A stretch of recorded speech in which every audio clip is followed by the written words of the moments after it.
A doutora Geralda, por favor.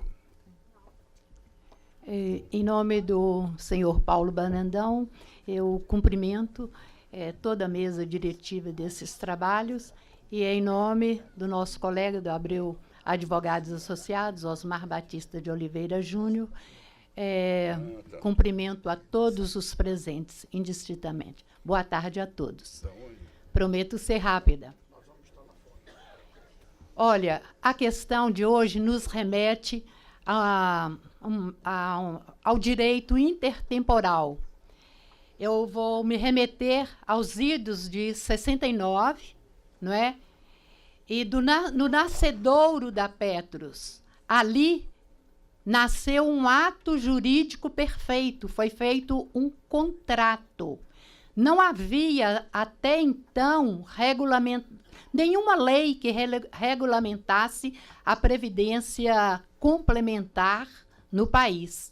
Né? O Conselho Deliberativo foi encarregado de fazer um estatuto e um regulamento, e, naquela ocasião, a Petrobras se comprometeu, não é, como patrocinadora, aos aportes necessários, porque não havia um fundo que pudesse reger a previdência naquele momento, e as aposentadorias já estavam se aproximando. E queria também dar um voto de louvor àqueles beneficiários fundadores e dizer que a gente não chega a lugar nenhum se não der o primeiro passo. O primeiro passo foi dado e com muito sucesso, porque a Petros é um dos principais institutos de previdência, não é? Por isso, a gente está aqui para defender a Petros. Se a gente não corre atrás dos direitos que tem, não merece mais do que tem. Então, a primeira fase foi a fase de criação. A segunda fase foi a fase de legalização, que surgiu uma lei regulamentando a Previdência.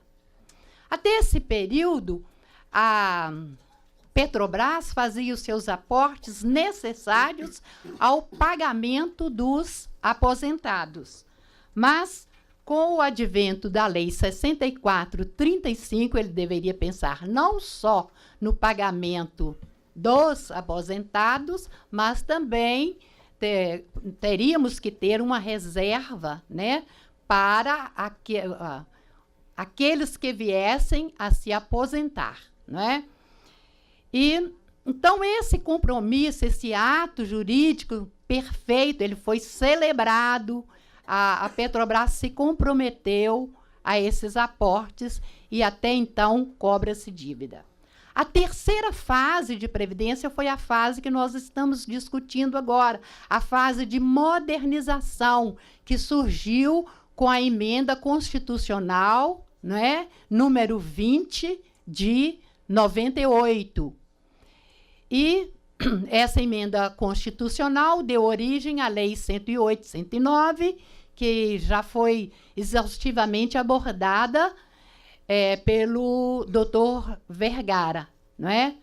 E lá também está claro que os aportes, né, do compromisso nosso como beneficiários e da patrocinadora, né, as contribuições necessárias para que o plano seja rígido.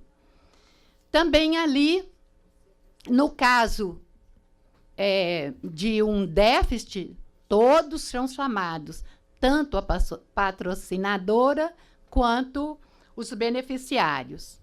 Chama atenção também para a dualidade da marca Petros, não é? Ela tem uma previsão constitucional agora, né? Porque é o artigo 202 da Constituição da República. E essa ênfase constitucional que foi dada a Petros é justamente o mistério que ela tem de pagar os benefícios aos aposentados.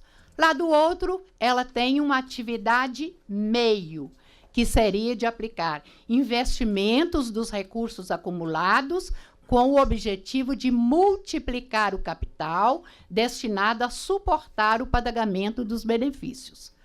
Olha, a gente até respeita, são atividade de risco, como toda e qualquer atividade comercial. O que não se aceita é que não haja transparência, porque há previsão legal de obediência ao princípio da transparência. E esses investimentos foram mal calculados, né? O risco seria um risco normal ou já há por trás destes riscos alguma responsabilidade? De quem seria a responsabilidade, não é?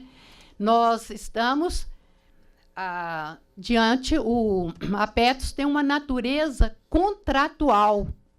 Discuti até com o doutor Vergara, antes da reunião, que quando a gente tinha qualquer questão jurídica, era bem fácil invocar o Código do Consumidor, não é?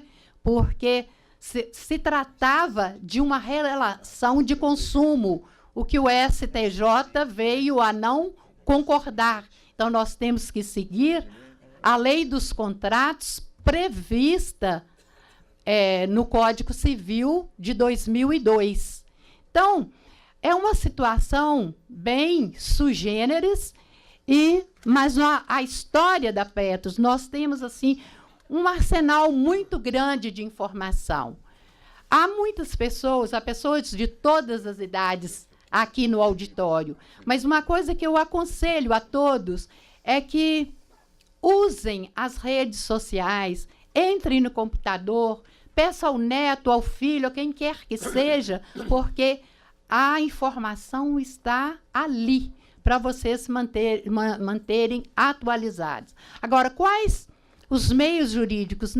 Nem vou discutir todos, porque, como o doutor Vergara mesmo falou, alegar sem provar é o mesmo que não alegar. Por isso, o doutor Derby já até falou assim, de medidas administrativas, objetivando angariar o maior número de informação, o maior número de provas, para que as ações sejam cuidadosamente preparadas. A situação é preocupante, mas a união faz a força. Nós estamos aqui do lado de vocês, somos eternos estudiosos e uma solução deve ser dada. Então, vamos apurar as responsabilidades, não é? Nós precisamos saber o que a gente deve, o que a gente tem que pagar, qual será o nosso aporte. Não nos apresentar um plano de equacionamento que a gente nem sabe se está certo ou se está errado, não fomos consultados. Doutor Osmar, gostaria de fazer alguma parte? Então, inicialmente, eu gostaria de agradecer ao Brandão pelo convite, dizer que falo aqui em nome do Citramico MG também. O presidente Leonardo mandou um cumprimento ao senhor Brandão. Dizer que as estratégias jurídicas nós não vamos poder expor aqui para os senhores, porque senão abre as nossas guardas, né?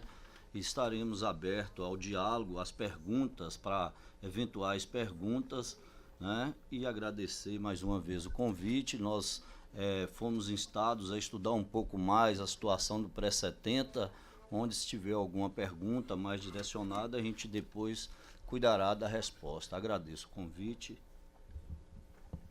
Tá.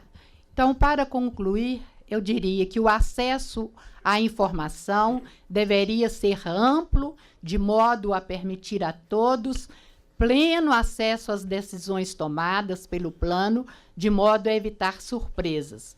Os déficits auditados podem ser cobertos integralmente pelas patrocinadoras? Perguntaria. Há dívidas passadas e de responsabilidades dessas? Atribuir responsabilidades exclusivas às patrocinadoras quanto ao aporte de recursos para a recomposição das reservas matemáticas, em decorrência de política de recursos humanos ou de ações outras, ou de reflexos de ações trabalhistas em que a Petrobras tenha sido condenada solidariamente e a Petros arcou com todos esses pagamentos. Então, todos esses impactos autoriais devem ser estudados. Obrigada pela paciência.